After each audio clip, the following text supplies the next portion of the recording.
എല്ലാ കൂട്ടുകാർക്കും നമസ്കാരം. 10ാം ക്ലാസ്സിലെ ഓണപരീക്ഷ ടേം 1 പരീക്ഷയുടെ ഫിസിക്സിന്റെ ക്വസ്റ്റ്യൻ പേപ്പറും അതിന്റെ ആൻസേഴ്സും ആണ് നമ്മൾ ഈ ഒരു വീഡിയോയിൽ ഡിസ്കസ് ചെയ്യാൻ പോകുന്നത്. നമുക്ക് ഡീറ്റെയിൽ ആയിട്ട് ക്വസ്റ്റ്യൻസും ആൻസറും ഒക്കെ ഡിസ്കസ് ചെയ്യേണ്ടതായിട്ടുണ്ട്. നമുക്കറിയാം പരീക്ഷ നിങ്ങൾ പുതിയൊരു പാറ്റേണിലുള്ള ക്വസ്റ്റ്യൻസുകളൊക്കെയാണ് വന്നത്. നല്ല നിലവാരമുള്ള ക്വസ്റ്റ്യൻസ് തന്നെയായിരുന്നു. പക്ഷെ അത് ആൻസർ ചെയ്യണമെന്നുണ്ടെങ്കിൽ നല്ലോണം കൺസെപ്റ്റ് അറിയായിരിക്കണം. അപ്പൊ കൺസെപ്റ്റ് രീതിയിലുള്ള ക്വസ്റ്റ്യൻസ് ഒക്കെയാണ് വന്നത്. അപ്പം ഈ രീതിയിലുള്ള ക്വസ്റ്റ്യൻസ് ഒക്കെ ആയിരിക്കും മുന്നോട്ടും വരുന്നത്. അപ്പൊ നിങ്ങൾ അതനുസരിച്ച് പഠിക്കുക കേട്ടോ. ആദ്യത്തെ ക്വസ്റ്റ്യൻ നോക്കിയേ. The spectrum obtained on a screen when sunlight passes through a prism is depicted. എന്താണ്? Which of the following is the correct image. സൂര്യപ്രകാശം ഒരു പ്രിസത്തിലൂടെ കടന്നു പോകുമ്പോൾ ലഭിക്കുന്ന സ്പെക്ട്രം ഒരു സ്ക്രീനിൽ രൂപപ്പെടുന്നതാണ് ചിത്രീകരിച്ചിരിക്കുന്നത്. ചുവടെ നൽകിയിരിക്കുന്നതിൽ ശരിയായ ചിത്രം ഏതെന്നാണ് ചോദിച്ചിരിക്കുന്നത്. നമുക്കറിയാം സൺലൈറ്റ് കടന്നു പോകുമ്പോൾ അവിടെ എന്താണ് ഡിസ്പേർഷൻ സംഭവിക്കുന്നുണ്ട്. അപ്പോൾ തന്നെ റിഫ്രാക്ഷൻ ഇല്ല, റിഫ്രാക്ഷൻ ഉണ്ട്, ഡിസ്പേർഷൻ സംഭവിക്കുന്നുണ്ട്. അതായത് സ്പ്ലിറ്റ് ചെയ്യുന്നുണ്ട്. സ്പ്ലിറ്റ് ചെയ്യുമ്പോൾ കളർ എങ്ങനെയാണ് വരുന്നത്? വിബ്ജിയർ ആണ് വരുന്നത്. അപ്പൊ അതാ നോക്കുക, വയലറ്റ് താഴെയായിരിക്കണം, മേളുഭാഗത്ത് റെഡും ആയിരിക്കണം. അപ്പൊ ഏതാണ് ഇവിടുത്തെ കറക്റ്റ് ഫിഗർ? സി ആണ് അല്ലേ. വയലറ്റ് താഴെ വന്നു, റെഡ് മോൾ ഭാഗത്തും വന്നു. അപ്പൊ സി ആണ് ഇവിടുത്തെ കറക്റ്റ് ആൻസർ. അടുത്ത നോക്കുക, സ്റ്റേറ്റ്മെന്റ് ആണ്. സ്റ്റേറ്റ്മെന്റ് റീസൺ ആണ്. സ്റ്റേറ്റ്മെന്റ് നോക്കിയേ. The speed of A wave through A medium depends on the characteristics of the medium. എന്താണ്? ഒരു മാധ്യമത്തിലൂടെ തരംഗവേഗം മാധ്യമത്തിന്റെ സ്വഭാവ സവിശേഷതയെ ആശ്രയിച്ചിരിക്കുന്നു. ഒരു മാധ്യമത്തിലൂടെയുള്ള തരംഗവേഗം എന്ന് പറഞ്ഞിരിക്കുന്നത് മാധ്യമത്തിന്റെ സ്വഭാവ സവിശേഷത എങ്ങനെയാണ് ഡിപ്പെൻഡ് ചെയ്യുന്നു എന്നാണ് പറഞ്ഞിരിക്കുന്നത്. ദെൻ അതിന്റെ റീസൺ ആണ്. When speed is constant, frequency of the wave is inversely proportional to the wavelength. അല്ലെ? വേഗം സ്ഥിരമായിരിക്കുമ്പോൾ തരംഗത്തിന്റെ ആവൃത്തി തരംഗദൈർഘ്യത്തിന് വിപരീത അനുപാതത്തിലായിരിക്കും. അത് നമുക്കറിയാം. നമ്മുടെ ഇക്വേഷൻ അറിയാലോ. V is equal to F lambda എന്നൊരു ഇക്വേഷൻ ഉണ്ട്. ഇനി തിരിച്ച്, അതായത് ആവൃത്തിയുടെ case എഴുതുവാണെങ്കിൽ F is equal to V by lambda എന്ന് എഴുതാം. അപ്പൊ ഈ വേഗം എന്ന് പറഞ്ഞു ഇത് കോൺസ്റ്റന്റ് ആയിരിക്കും. ഇത് രണ്ടും എങ്ങനെയായിരിക്കും? വിപരീത അനുപാതത്തിലായിരിക്കും അല്ലെ, ഇൻവേഴ്സ്ലി പ്രപ്പോർഷണൽ ആയിരിക്കും. ഇപ്പൊ റീസൺ കറക്റ്റ് ആണ്. സ്റ്റേറ്റ്മെന്റോ? സ്റ്റേറ്റ്മെന്റ് എന്താണ്? തരംഗവേഗം, അതായത് സ്പീഡ് എന്ന് പറഞ്ഞിരിക്കുന്നത് എങ്ങനെയാണ്? അതിന്റെ മാധ്യമത്തിന്റെ സ്വഭാവ സവിശേഷതയെ ആശ്രയിച്ചിരിക്കുന്നു. അപ്പൊ അത് കറക്റ്റ് ആണ് അല്ലെ. പ്രസ്താവനയും കാരണവും ശരിയാണ്. പക്ഷെ ഇവിടെ നോക്കിയേ, കാരണം പ്രസ്താവനയെ വിശദീകരിക്കുന്നു പറഞ്ഞിട്ടുണ്ട്. അതായത് the reason explain the statement. Reason ഉണ്ടല്ലോ, അത് സ്റ്റേറ്റ്മെന്റിനെ എക്സ്പ്ലെയിൻ ചെയ്യുകയാണോ ചെയ്തിരിക്കുന്നത്. സ്റ്റേറ്റ്മെന്റ് എന്ന് പറഞ്ഞിരിക്കുന്നത് എന്താണ്? തരംഗവേഗം മാധ്യമത്തിന്റെ സ്വഭാവ സവിശേഷതയെ ആശ്രയിച്ചിരിക്കുന്നു പറഞ്ഞു. അത് സ്റ്റേറ്റ്മെന്റ് ശരിയാണ്. പക്ഷെ ആ സ്റ്റേറ്റ്മെന്റിന്റെ റീസൺ അല്ല. സ്റ്റേറ്റ്മെന്റ് റീസൺ കറക്റ്റ് തന്നെയാണ്. പക്ഷെ സ്റ്റേറ്റ്മെന്റ് കറക്റ്റ് റീസൺ അല്ല പറഞ്ഞിരിക്കുന്നത്. മനസ്സിലാവുന്നുണ്ടോ? അപ്പൊ എന്താ നോക്കിയാ, ഓപ്ഷൻസ് നോക്കാം. Statement and reason are correct. The reason explain the statement. Reason സ്റ്റേറ്റ്മെന്റിനെ എക്സ്പ്ലെയിൻ ചെയ്യുന്നതല്ല. രണ്ടും കറക്റ്റ് തന്നെയാണ് കേട്ടോ. അടുത്ത് നോക്കാം. Statement and reason are correct. However the reason does not explain the statement. സ്റ്റേറ്റ്മെന്റും റീസണും കറക്റ്റ് ആണ്. അപ്പൊ അത് നോക്കൂട്ടോ. സ്റ്റേറ്റ്മെന്റും റീസണും കറക്റ്റ് ആണ്. പക്ഷെ എന്നിരുന്നാലും എന്താണ്? Reason does not explain the statement. കാരണം പ്രസ്താവനയെ വിശദീകരിക്കുന്നില്ല എന്നാണ്. ഈ പ്രസ്താവനയെ വിശദീകരിക്കുന്നില്ല എന്ന് പറഞ്ഞിട്ടുണ്ട്. അപ്പൊ അതാണ് അവിടുത്തെ കറക്റ്റ് സ്റ്റേറ്റ്മെന്റ് കേട്ടോ. ഇൻകറക്റ്റ് എന്നുള്ളത് നമ്മൾ പിന്നെ നോക്കേണ്ട കാര്യമില്ല. രണ്ട് സ്റ്റേറ്റ്മെന്റും കറക്റ്റ് ആണ്. പക്ഷെ പ്രസ്താവനയെ എന്താണ്? അത് വിശദീകരിക്കുന്നില്ല റീസൺ എന്ന് പറഞ്ഞിരിക്കുന്നു കേട്ടോ. അപ്പം ബി ആണ് ആൻസർ. അടുത്ത ക്വസ്റ്റ്യൻ നോക്കിയേ. In the figure L denotes a lens. The figure നോക്കിയതുകൊണ്ട് ഇതൊരു ലെൻസ് ആണ്. എന്താണ് നമ്മൾ ചോദിച്ചിരിക്കുന്നത്? What type of lens indicated in the picture. ഈ പിക്ചറിൽ ഏത് തരത്തിലുള്ള ലെൻസ് ആണ്? അവിടെ നിന്ന് നോക്കിയാൽ എന്താണ് സംഭവിച്ചിരിക്കുന്നത്? ഡൈവേർജ് ചെയ്ത് പോവാണല്ലേ. ഡൈവേർജ് ചെയ്ത് പോകുന്നുണ്ടെങ്കിൽ അത് ഏത് ലെൻസ് ആയിരിക്കും? കോൺകേവ് ലെൻസ് ആയിരിക്കും അല്ലെ. കോൺകേവ് ലെൻസ് ആണ്.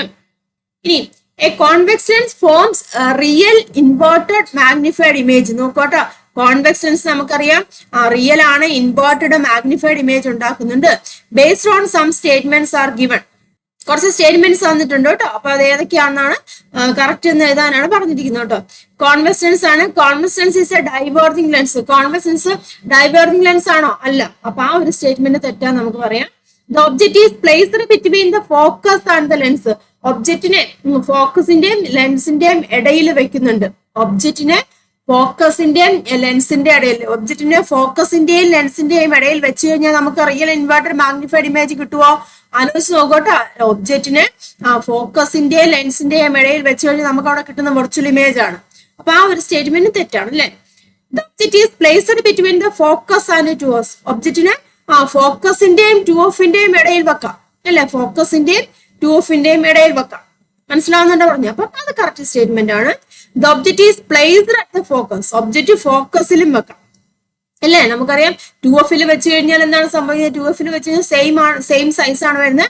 പിന്നെ അങ്ങോട്ട് പോകുന്നതോടെ സൈസ് കൂടിക്കൂടി വരുന്നത്. 2F-നും F-നും ഇടയിൽ വന്നാലും F-ൽ വന്നാലും എങ്ങനെയാണ് സൈസ് കൂടിക്കൊണ്ടിരിക്കുകയാണ് ചെയ്യുന്നത്. അപ്പം 3-യും കേട്ടോ, 3-യും 4-ഉം കറക്റ്റ് ആണ്. മനസ്സിലാവുന്നല്ലോ പറഞ്ഞിരിക്കുന്നത്.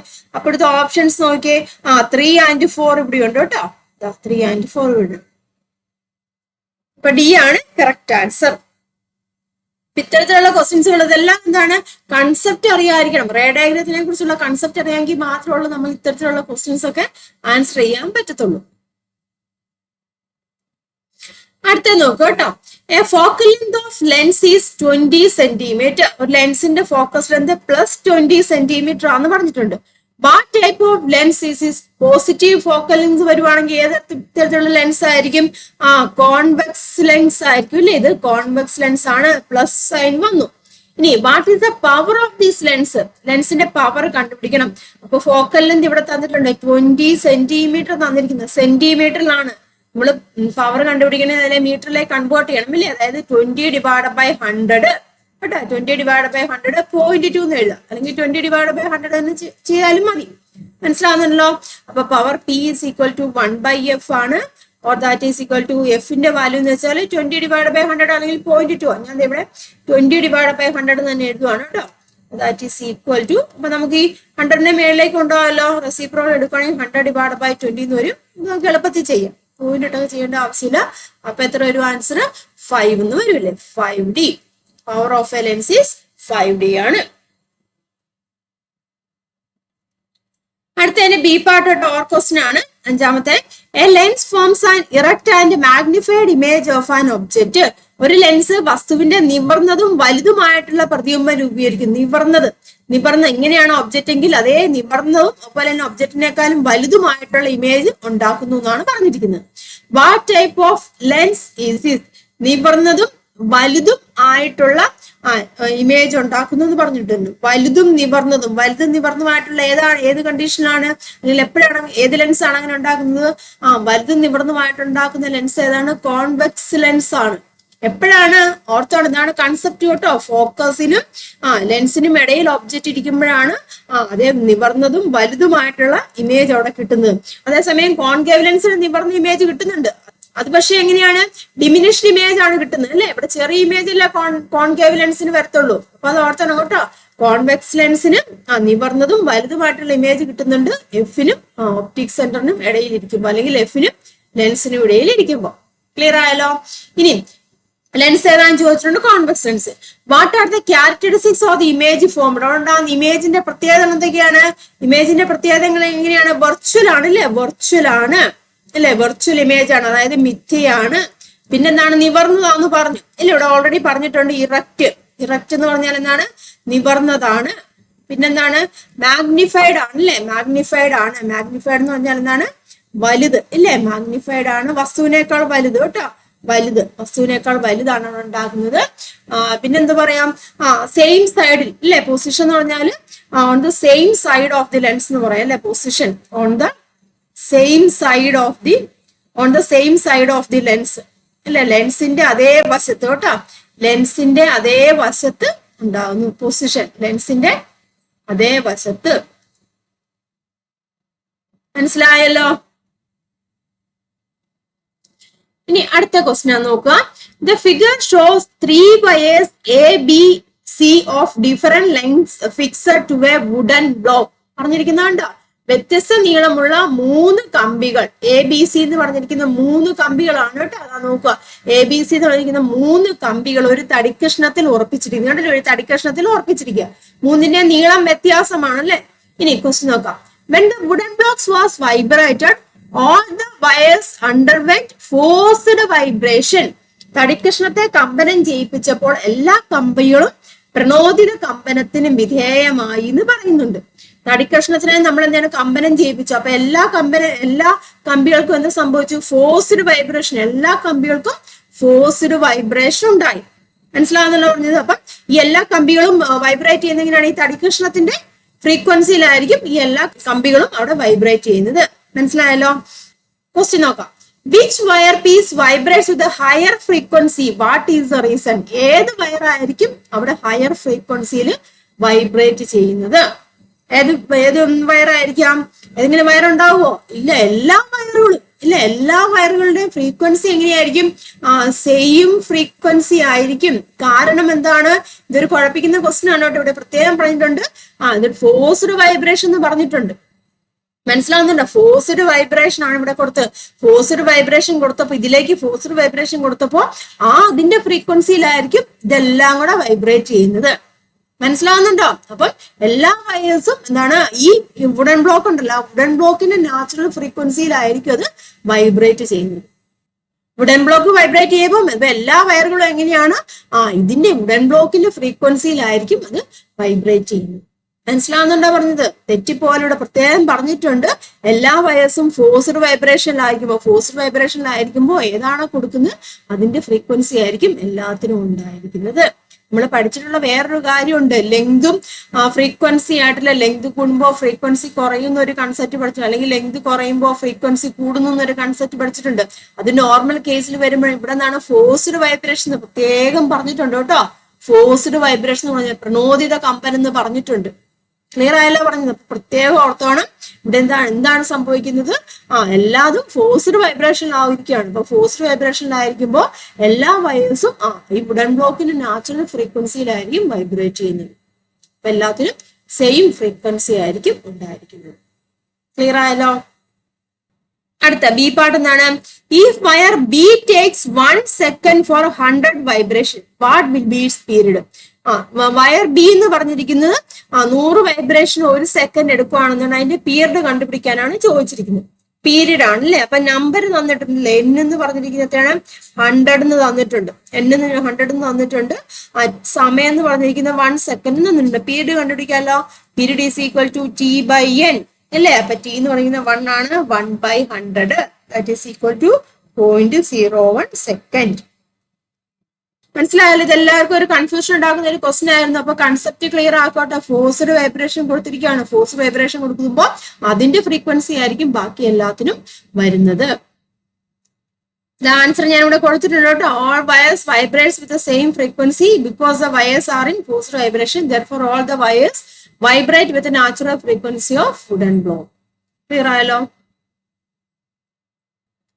Next question. When volcanic eruptions and earthquakes occur, sometimes large scale displacement of ocean water results in disasters. അഗ്നിപർവ്വത സ്ഫോടനം, ഭൂകമ്പം മുതലായവ സംഭവിക്കുമ്പോൾ കടലിലെ ജലത്തിന് വൻതോതിൽ സ്ഥാനചലനം സംഭവിക്കുന്നതിന്റെ ഫലമായിട്ട് ചില അവസരങ്ങളിൽ ദുരന്തങ്ങൾ ഉണ്ടാവാറുണ്ട്. ഇതിന്റെ ഫലമായി ഉണ്ടാകുന്ന തിരമാലകൾ ഏതു പേരിൽ അറിയപ്പെടുന്നുണ്ട്? ഏതു പേരിലാണ് തിരമാലകൾ അറിയപ്പെടുന്നത്? സുനാമി അല്ലെ. സുനാമി അല്ലെ. സുനാമി എന്നാണ് തിരമാലകൾ നമ്മൾ അറിയപ്പെടുന്നത്. സുനാമി. ഇനി ഈ ദുരന്തത്തിന് രക്ഷ നേടാൻ എന്തൊക്കെ മാർഗങ്ങൾ സ്വീകരിക്കാം? നമ്മളിങ്ങനെ ദുരിതങ്ങളൊക്കെ ഉണ്ടാവണമെങ്കിൽ കടൽ തീരത്ത് നിന്നൊക്കെ മാറി നിൽക്കുക. അതുപോലെ തന്നെ അതോറിറ്റീസ് ഒക്കെ വാർണിങ്സ് ഒക്കെ തരുവാണെങ്കിൽ അതൊക്കെ നമ്മൾ അനുസരിക്കുക.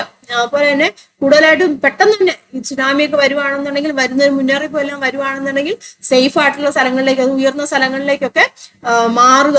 അതായത് കടലുമായിട്ട് അല്ലെങ്കിൽ കടൽത്തീരമായിട്ട് ബന്ധപ്പെട്ട് കിടക്കുന്ന സ്ഥലങ്ങളിൽ നിന്നൊക്കെ മാറി നിൽക്കുക കേട്ടോ. അങ്ങനെയുള്ള പ്രിക്കോഷൻസ് ഒക്കെ എടുക്കുക. ഇതാ നോക്കുക, ആൻസർ കൊടുത്തിട്ടുണ്ടോ? സുനാമി ഉണ്ടാകുമ്പോൾ എടുക്കേണ്ട മുൻകരുതലുകളൊക്കെ കേട്ടോ. സുനാമി ഉണ്ടാകുന്ന അവസരത്തിൽ തൊട്ടടുത്തുള്ള ഏറ്റവും ഉയർന്ന കൂടിയ പ്രദേശത്തേക്ക് മാറുക. സുനാമി ഉണ്ടാകുന്ന അവസരം മനസ്സിലാക്കി അധികാരികളുടെ നിർദ്ദേശങ്ങൾ ഒക്കെ നമ്മൾ ഒബേ ചെയ്യുക. സുനാമി ഉണ്ടാകുന്ന അവസരങ്ങളിൽ കടത്തീരങ്ങളോ താഴ്ന്ന പ്രദേശങ്ങളോ നിൽക്കുന്നത് ഒഴിവാക്കുക. സീഷോറിൽ നിന്നൊക്കെ മാറുക കേട്ടോ. ആൻസർ. അടുത്ത question. A bath produces sound waves and receives a reflected wave from an insect 0.1 second later. If the speed of sound in air is 350 meter per second, how far away is the insect എന്നാണ് ചോദിച്ചിരിക്കുന്നത്. എന്താണ്? ഒരു വവ്വാൽ ശബ്ദതരംഗങ്ങൾ പുറപ്പെടുവിക്കുകയും ഒരു പ്രാണിയിൽ നിന്നും 0.1 second കേട്ടോ, ഒരു പ്രാണിയിൽ നിന്നും 0.1 സെക്കൻഡ് കഴിഞ്ഞ് പ്രതിപതന തരംഗം സ്വീകരിക്കുകയും ചെയ്യുന്നു. മനസ്സിലായല്ലോ? വായുവിലെ ശബ്ദത്തിന്റെ വേഗം 350 ആണെന്ന് പറഞ്ഞിട്ടുണ്ട്. അങ്ങനെ പ്രാണി വവ്വാലിൽ നിന്നും എന്തുമാത്രം അകലത്തിലാണെന്നാണ് ചോദിച്ചിരിക്കുന്നത്. തന്നിരിക്കുന്ന കാര്യങ്ങളൊക്കെ എടുത്തെഴുതാം. സമയം ഇവിടെ തന്നിട്ടുണ്ട് 0.1 സെക്കൻഡ് എന്ന് പറഞ്ഞിട്ടുണ്ട് ഇല്ലേ. സ്പീഡ് തന്നിട്ടുണ്ട് 350 മീറ്റർ പെർ സെക്കൻഡ് ആണ്. ദെൻ ഡിസ്റ്റൻസ് ആണ് നമുക്ക് അവിടെ കണ്ടുപിടിക്കേണ്ടത് അല്ലെ. ഇവിടെ പറഞ്ഞിരിക്കുന്നുണ്ടോ വവ്വാൽ ശബ്ദതരംഗങ്ങൾ പുറപ്പെടുവിക്കുന്നു. അപ്പൊ പ്രാണിയിൽ നിന്ന് 0.1 സെക്കൻഡ് കഴിഞ്ഞ് പ്രതിപതന തരംഗം സ്വീകരിക്കുന്നു. അപ്പം വവ്വാൽ ഇങ്ങനെ എന്താണ് തരംഗങ്ങൾ പുറപ്പെടുവിക്കുകയാണ്. അപ്പൊ പ്രാണിയിൽ നിന്ന് ആ പ്രതിപതന തരംഗം ഒരു 0.1 സെക്കൻഡ് കഴിഞ്ഞ് സ്വീകരിക്കുന്നുണ്ട്, പ്രതിപദിച്ച് വരുന്നുണ്ട്. അപ്പൊ അതിനെടുക്കുന്ന സമയമാണ് ഇതെന്ന് പറഞ്ഞിരിക്കുന്നത്. അപ്പൊ ഡിസ്റ്റൻസ് ആണ് നമുക്കിവിടെ കണ്ടുപിടിക്കേണ്ടത്. അപ്പൊ നമുക്കറിയാം ഉപയോഗിക്കേണ്ട equation V is equal to 2D/T ആണ് ഉപയോഗിക്കേണ്ടത്. കാരണം പ്രതിപദിച്ച് വരുന്ന എടുക്കുന്നുണ്ടല്ലോ, അപ്പം ടോട്ടൽ ദൂരം നമ്മൾ കൺസിഡർ ചെയ്യേണ്ടതായിട്ടുണ്ട്. അപ്പൊ D എങ്ങനെ വരും? D is equal to VT divided by 2 ആണ് നമ്മുടെ ഇക്വേഷൻ. V എന്ന് പറഞ്ഞിരിക്കുന്നത് 350 ആണ്, സമയം 0.1 ആണ്, ഡിവൈഡ് ബൈ 2 അല്ലെ. അപ്പൊ എത്ര വരും? ദാറ്റ് ഈസ് ഈക്വൽ ടു 170 അല്ലെ. 175 into 0.1 വരും. 2ഉം 350 കൂടെ ക്യാൻസൽ ചെയ്യാലോ. 170 അല്ലേ വരുന്നത്. 175 വരും. 175 into 0.1 that is equal to എത്രയാണ്? 17.5 മീറ്റർ. ക്ലിയർ ആയല്ലോ? ഇതുപോലെയൊക്കെ ഒരുപാട് പ്രോബ്ലംസ് നമ്മൾ ഓൾറെഡി വീഡിയോസ് ഒക്കെ ഒരുപാട് ഇട്ടിട്ടുള്ളതാണ്, ചെയ്തിട്ടുള്ളതാണ്, കൂടുതൽ എക്സ്പ്ലെയിൻ ചെയ്ത് പറഞ്ഞിട്ടുള്ളതാണ് ടെക്കോയുമായിട്ട് ബന്ധപ്പെട്ടത്. അടുത്ത ക്വസ്റ്റ്യൻ നോക്കാം. എന്താണ്? What type of mechanical waves is sound wave? What is A characteristics of motion of particles in A medium when this wave passes through it? എന്താണ് ചോദിച്ചിരിക്കുന്നത്? ശബ്ദതരംഗം ഏതുതരം യാന്ത്രിക തരംഗം എന്നാ പറഞ്ഞത്. യാന്ത്രിക തരംഗങ്ങൾ അല്ലെങ്കിൽ മെക്കാനിക്കൽ വേവ്സിന് നമ്മൾ രണ്ടായിട്ട് ക്ലാസിഫൈ ചെയ്തിട്ടുണ്ട് അല്ലേ. ലോഞ്ചിറ്റ്യൂഡൽ വേവ്സും ട്രാൻസ്വേഴ്സ് വേവ്സും. അതിലെ ശബ്ദം എന്ന് പറഞ്ഞിരിക്കുന്നത് എന്താണ്? അനുദൈർഘ്യ തരംഗമാണ്, അല്ലെങ്കിൽ എന്താണ്? ലോഞ്ചിറ്റ്യൂഡിനൽ അല്ലെ. ലോഞ്ചിറ്റ്യൂഡിനൽ ശബ്ദം എന്ന് പറഞ്ഞിരിക്കുന്നത് ലോഞ്ചിറ്റ്യൂഡിനൽ വേവ്സ് ആണ് കേട്ടോ. അതായത് എന്താണ്? അനുദൈർഘ്യ തരംഗം. അനുദൈർഘ്യ തരംഗം ശബ്ദം എന്ന് പറഞ്ഞിരിക്കുന്നത് എന്താണ്? അനുദൈർഘ്യ തരംഗമാണ്. ഇനി എന്താണ് പറഞ്ഞിരിക്കുന്നത്? ഈ തരംഗം ഒരു മാധ്യമത്തിലൂടെ കടന്നു പോകുമ്പോൾ മാധ്യമത്തിലെ കണികളുടെ ചലനത്തിന്റെ സവിശേഷത എങ്ങനെയാണ്? മാധ്യമത്തിലൂടെ കടന്നു പോകുമ്പോൾ എന്ത് സംഭവിക്കുന്നു? എങ്ങനെയാണ്? അതിലെ മാധ്യമത്തിലെ കണികളുടെ കമ്പനങ്ങൾ എങ്ങനെയായിരിക്കും, അല്ലെങ്കിൽ വൈബ്രേഷൻ എങ്ങനെയായിരിക്കും? ആ തരംഗം, ആ വേവ് പോകുന്നതിന് പാരലായിട്ടായിരിക്കും അല്ലെ. പാരലൽ വേവ് പോകുന്നതിന് പാരലായിട്ടായിരിക്കും അവിടുത്തെ എന്താണ്? അവിടുത്തെ മാധ്യമത്തിലെ കണികളുടെ ചലനം എന്ന് പറയുന്നത്. പാരലൽ ടു ലോഞ്ചിറ്റ്യൂഡൽ വേവ്സ് ഉണ്ട്, അതിന്റെ ഡെഫിനിഷൻ എഴുതി വെച്ചാൽ മതി കേട്ടോ. അവിടെ കൊടുത്തിട്ടുണ്ട്. എന്താണ്? Particles of the medium vibrated parallel to the direction of propagation of the waves ആണ് പറഞ്ഞിരിക്കുന്നത്. അതുപോലെ it creates pressure variations in the medium through which it travels. Pressure variations ഉണ്ടാക്കുന്നുണ്ട്, കംപ്രഷൻസും റെയർഫാക്ഷൻസും ഒക്കെ ഉണ്ടാക്കുന്നുണ്ട്. ഇല്ല, തരംഗ സമാന്തരമായിരിക്കും. അതുപോലെ തന്നെ പ്രഷർ വേരിയേഷൻസ്, മർദ്ദ വ്യത്യാസം ഒക്കെ ഉണ്ടാക്കുന്നുണ്ട്. ഡെഫിനേഷൻ എഴുതി വെച്ചാൽ സവിശേഷത എന്തെന്ന് ചോദിച്ചോട്ടോ. ഇനി അടുത്ത നോക്കിയേ. The figure shows a plane mirror kept inclined in a trough of water. A spectrum is made by making sunlight fall on the mirror. ട്രഫിലെ ജലത്തിൽ ചെരിച്ചു വെച്ചിരിക്കുന്ന അതുകൊണ്ടല്ലേ ഒരു ദർപ്പണം ഉണ്ട്, അതിലേക്ക് സൂര്യപ്രകാശം പതിപ്പിച്ച് സ്പെക്ട്രം നിർമ്മിക്കുന്നതാണ് ചിത്രത്തിൽ സൂചിപ്പിച്ചിരിക്കുന്നത്. നമ്മുടെ ടെക്സ്റ്റ് ബുക്കിലുള്ള ചിത്രം തന്നെയാണ് അല്ലേ ഇത്. നോക്കാം. What is the reason four sunlight splitting up into component colours? സൂര്യപ്രകാശം വിവിധ വർണ്ണങ്ങളായി വേർതിരിയുന്നതിന് കാരണം എന്താണ്? സൂര്യപ്രകാശം വിവിധ വർണ്ണങ്ങളായി വേർതിരിയുന്നതിന് കാരണം എന്താണ്? നമുക്കറിയാം വിവിധ വർണ്ണങ്ങൾക്ക് എന്താണ്? അവിടെ തരംഗദൈർഘ്യം വ്യത്യാസം ഉണ്ട് അല്ലേ. റീസൺ എന്താണ്? Difference in the wave length അല്ലെ. Difference in the wave length. Wave ലെങ്തിലുള്ള വ്യത്യാസം കേട്ടോ. സൂര്യപ്രകാശം വിവിധ വർണ്ണങ്ങളായിട്ട് വേർതിരിയാൻ കാരണം എന്താണ്? സൂര്യപ്രകാശത്തിൽ എല്ലാ കളേഴ്സും ഉണ്ട്. ആ കളേഴ്സിന് എന്താണ്? ഓരോന്നിനും ഓരോ വേവ് ലെങ്ത് ആണ്. ഓക്കെ ആണല്ലോ. ഇനി ജലത്തിലേക്ക് ചെരിഞ്ഞു പതിക്കുന്ന സൂര്യപ്രകാശം ഏതെല്ലാം പ്രകാശ പ്രതിഭാസങ്ങൾക്ക് വിധേയമാവുന്നു? ഏതെല്ലാം പ്രകാശ പ്രതിഭാസങ്ങൾ വിധേയമാവുന്നുണ്ട്? ചെരിഞ്ഞു പതിക്കുമ്പോ അവിടെ എന്തൊക്കെ സംഭവിക്കുന്നുണ്ട്? റിഫ്രാക്ഷൻ ഇല്ലേ. റിഫ്രാക്ഷൻ നടക്കുന്നുണ്ട്. അതുപോലെ തന്നെ ഡിസ്പേർഷനും ഇല്ലേ. അതായത് അപവർത്തനവും സംഭവിക്കുന്നുണ്ട്, അതുപോലെ തന്നെ പ്രകീർണനവും അവിടെ സംഭവിക്കുന്നുണ്ട്. ആൻസർ കൊടുത്തിട്ടുണ്ട് കേട്ടോ. Because of the difference in wave length of the component colours. പ്രകാശത്തിന്റെ ഓരോ വർണ്ണങ്ങളുടെയും തരംഗദൈർഘ്യം വ്യത്യാസമായതിനാലാണ് അവിടെ നടക്കുന്ന ഫിനോമിനാസ് ഏതൊക്കെയാണ്? റിഫ്രാക്ഷനും ഡിസ്പേർഷനും. അടുത്ത ക്വസ്റ്റ്യൻ നോക്കാം. An object is placed at a 2f of a convex lens. ഒരു കോൺവെക്സ് ലെൻസിന്റെ 2f-ലാണ് ഒബ്ജക്റ്റ് ഇരിക്കുന്നത്. 2f-ലാണ്. Draw the ray diagram showing the image formation. Write down the characteristics of the image. Ray diagram വരയ്ക്കാണ്. 2f-ലായിരിക്കുമ്പോൾ നമുക്കറിയാം 2f-ലായിരിക്കും എന്താണ്? Same സൈസിൽ തന്നെ ആയിരിക്കും. ബഡ്സ്റ്റർ ആണല്ലേ, സെയിം സൈസ് ആയിരിക്കും. അതുപോലെ റിയൽ ആൻഡ് ഇൻവേർട്ടഡ് ഒക്കെ ആയിരിക്കും. അപ്പൊ അതിന്റെ റേ ഡയഗ്രം കൃത്യമായിട്ട് വരയ്ക്കുക കേട്ടോ. അതുകൊണ്ടല്ലേ 2f-ലായിരിക്കുമ്പോൾ കൃത്യമായിട്ട് വരച്ചിരിക്കണം കേട്ടോ. ആരോ മാർക്ക് ഇമ്പോർട്ടന്റ് ആണ്. ഇപ്പൊ 2f തന്നെയായിരിക്കും ഇമേജ് ഉണ്ടാകുന്നത്. പ്രത്യേകത സെയിം സൈസ് ആണ്, ഇൻവേർട്ടഡ് ആണ്. റിയൽ ആണ് അല്ലെ, യഥാർത്ഥമാണ്, തലകീഴായതാണ്, വസ്തുവിന്റെ അതേ വലിപ്പം തന്നെയാണ്. എവിടെയായിരിക്കും പൊസിഷൻ? എവിടെയാണ്? അറ്റ് 2f തന്നെയായിരിക്കും കേട്ടോ. പൊസിഷൻ എന്ന് പറയുമ്പോൾ അറ്റ് 2f തന്നെയായിരിക്കും അവിടെ ഇമേജ് ഉണ്ടാകുന്നത്. അടുത്ത question, the focal length of A camera lens is 10 centimetre. ഒരു ക്യാമറ ലെൻസിന്റെ ഫോക്കൽ ലെങ്ത് 10 സെന്റിമീറ്റർ ആണ്. We have to take the photograph of the object 50 centimeter away from the lens of the camera. With the help of the ray diagram drawn, find out what distance from the lens should the film be placed. ഇവിടെ graph വരയ്ക്കാനാണ് പറഞ്ഞിരിക്കുന്നത് കേട്ടോ. എന്താണ് question? ഒരു camera ലെൻസിന്റെ focus ദൂരം 10 centimetre ആണെന്ന് പറഞ്ഞിട്ടുണ്ട്. ഒരു ക്യാമറ ലെൻസിന്റെ ഫോക്കസ് ദൂരം എന്ന് പറഞ്ഞിരിക്കുന്നത് 10 സെന്റിമീറ്റർ ആണെന്ന് പറഞ്ഞിട്ടുണ്ട്. ഒരു ലെൻസിന്റെ ഫോക്കസ് ദൂരമാണ് കേട്ടോ. ആ ലെൻസിൽ നിന്ന് 50 സെന്റിമീറ്റർ അകലെ സ്ഥിതി ചെയ്യുന്ന ഒരു വസ്തുവിന്റെ ഫോട്ടോ എടുക്കണം. അതായത് ഫോക്കൽ ലെന്ത് തന്നിട്ടുണ്ട് 10 സെന്റിമീറ്റർ ആണ്. ദെൻ 50 സെന്റിമീറ്റർ അകലെയാണ് വസ്തുവിന്, അതായത് ഒബ്ജക്റ്റിലേക്കുള്ള ദൂരം തന്നിട്ടുണ്ട് 50 സെന്റിമീറ്റർ. ഒബ്ജക്റ്റിലേക്കുള്ള ദൂരം നമ്മൾ നെഗറ്റീവ് ആയിട്ടാണ് എടുക്കുന്നത്. അപ്പം രേഖാചിത്രത്തിന്റെ സഹായത്തോടെ ലെൻസിൽ നിന്ന് എത്ര ദൂരത്തിലാണ് ഫിലിം വയ്ക്കേണ്ടതെന്ന് കണ്ടെത്താനാണ് പറഞ്ഞിരിക്കുന്നത്. അതായത് ഇമേജ് കിട്ടുന്ന എവിടെയാന്ന് നമ്മൾ വരയ്ക്കാനാണ് പറഞ്ഞിരിക്കുന്നത് കേട്ടോ. അനുയോജ്യമായ തോത് ഉപയോഗിച്ചിട്ട് വരയ്ക്കാനാണ് പറഞ്ഞിരിക്കുന്നത്. സപ്പോസ് ഞാൻ വരയ്ക്കാൻ, നിങ്ങൾ ഗ്രാഫ് പേപ്പറിൽ കറക്റ്റ് ആയിട്ട് വരയ്ക്കണം കേട്ടോ. ഇതാണ് ലെൻസ് ആക്കി ഞാൻ കൺസിഡർ ചെയ്തിരിക്കുകയാണ്. ലെൻസ് ആക്കി കൺസിഡർ ചെയ്തു. അപ്പൊ നമുക്ക് ഒബ്ജക്റ്റിലേക്കുള്ള ഡിസ്റ്റൻസ് 50 സെന്റിമീറ്റർ എന്ന് വെച്ചെടുക്കണം. അപ്പൊ ഞാൻ ഏകദേശം ഒരു ഡിവിഷൻ എന്ന് പറഞ്ഞിരിക്കുന്ന ഒരു 10 ആക്കി എടുക്കുകയാണെങ്കിൽ എത്ര? 10, 20, 30, 40, 50 കേട്ടോ. ഒരു ഡിവിഷൻ ഞാൻ 10 ആക്കി എടുത്തിരിക്കുകയാണ്. Focal length 10 centimetre. അപ്പം ഇങ്ങോട്ട് തന്നെ ഇത് ഏകദേശം 10 സെന്റിമീറ്റർ ഇവിടെ വരും. ഫോക്കൽ ലെന്ത് പറഞ്ഞിരിക്കുന്നത് 10 സെന്റിമീറ്റർ ആണെന്ന് പറഞ്ഞിട്ടുണ്ട്. ഇനി ഒബ്ജക്റ്റ് ഇരിക്കുന്നത് എവിടെയാണ്? ഇവിടെയാണല്ലോ ഒബ്ജക്റ്റ് ഇരിക്കുന്നത്. ഈ ഒരു 50-ലാന്ന് പറഞ്ഞത് ഒബ്ജക്റ്റ് ഇരിക്കുന്നത്. അപ്പൊ ഇവിടെയാണെന്ന് പറഞ്ഞിട്ടുണ്ട്. മനസ്സിലാവുന്നല്ലോ. ഇനി നമ്മൾ റേ ഡയഗ്രാം വരയ്ക്കുക. ഇതാണ് ഇങ്ങനെ വരും കേട്ടോ. ഒന്ന് നമ്മൾ ലെൻസിനവിടെ ചെന്നിട്ട് ഫോക്കസ് ഇവിടെ ഫോക്കസ് ഇതാണ് അല്ലെ, ഇതാണ് നമ്മുടെ ഫോക്കസ് എന്ന് പറഞ്ഞിരിക്കുന്നത്. ഇവിടെ 10 സെന്റിമീറ്റർ ഫോക്കൽ എന്ന് പറഞ്ഞത്. അപ്പൊ ഇതാണ് ഈ 10 സെന്റിമീറ്റർ ആണ് ഫോക്കസ് എന്ന് പറഞ്ഞിരിക്കുന്നത്. അപ്പം ഈ 20 എന്ന് പറഞ്ഞിരിക്കുന്നത് എങ്ങനെയായിട്ട് 2f വരും. മനസ്സിലാവുന്ന 20 എന്ന് പറഞ്ഞാൽ 2f വരും. ക്ലിയർ ആയാലോ? അപ്പൊ ഇങ്ങനെ വരും. ഇമേജ് അവിടെ ഉണ്ടായിരിക്കുന്നത് എവിടെയാണ്? ഇത് കണ്ടല്ലേ, ഈ ഒരു പോയിന്റിലാണ് ഇമേജ് ഉണ്ടാകുന്നത്. ഇത് ഫോക്കസിനും ഇല്ല, ഇവിടെയാണ് ഇമേജ് ഉണ്ടാകുന്നത് കേട്ടോ. ഫോക്കസ് ഇതാണ്. അപ്പൊ ഫോക്കസിന് അപ്പുറത്തായിട്ടാണ് നമുക്ക് ഇമേജ് ഉണ്ടാകുന്നത്. മനസ്സിലാവുന്നുണ്ട്? അപ്പൊ ഇങ്ങോട്ട് നമ്മൾ നീട്ടി വരയ്ക്കുകയാണെന്ന് ഇത് 10 ഏകദേശം ഇവിടെ 20 എന്നൊക്കെ വരും. മനസ്സിലാവുന്നു? അപ്പൊ ഫോക്കസിനും 20 എന്ന് വെച്ചാൽ 2f, എഫിനും 2fനും ഇടയിലായിട്ടായിരിക്കും ഇമേജ് ഉണ്ടാകുന്നത്. അപ്പൊ ഇവിടെ പറഞ്ഞിരിക്കുന്നത് നമ്മൾ കൃത്യമായിട്ട് അളന്ന് വരയ്ക്കാനാണ് പറഞ്ഞിരിക്കുന്നുണ്ടോ. അപ്പൊ നിങ്ങൾ സ്കെയിലൊക്കെ ഉപയോഗിച്ചിട്ട് ഗ്രാഫ് പേപ്പറിൽ കൃത്യമായിട്ട് വരച്ചിട്ട് ഇമേജിന്റെ പൊസിഷൻ, അതായത് ഈ ഡിസ്റ്റൻസ് നിങ്ങൾ കൃത്യമായിട്ട് ആ ഗ്രാഫിൽ നിന്ന് തന്നെ കണ്ടുപിടിക്കാനാണ് പറഞ്ഞിരിക്കുന്നത്. മനസ്സിലായത്? 10നും 20നും ഇടയിലായിരിക്കും നമുക്ക് കിട്ടുന്നത്. അത് നിങ്ങൾ സ്കെയിൽ ഉപയോഗിച്ച് കൃത്യമായിട്ട് അളന്ന് എഴുതാനാണ് പറഞ്ഞിരിക്കുന്നത്.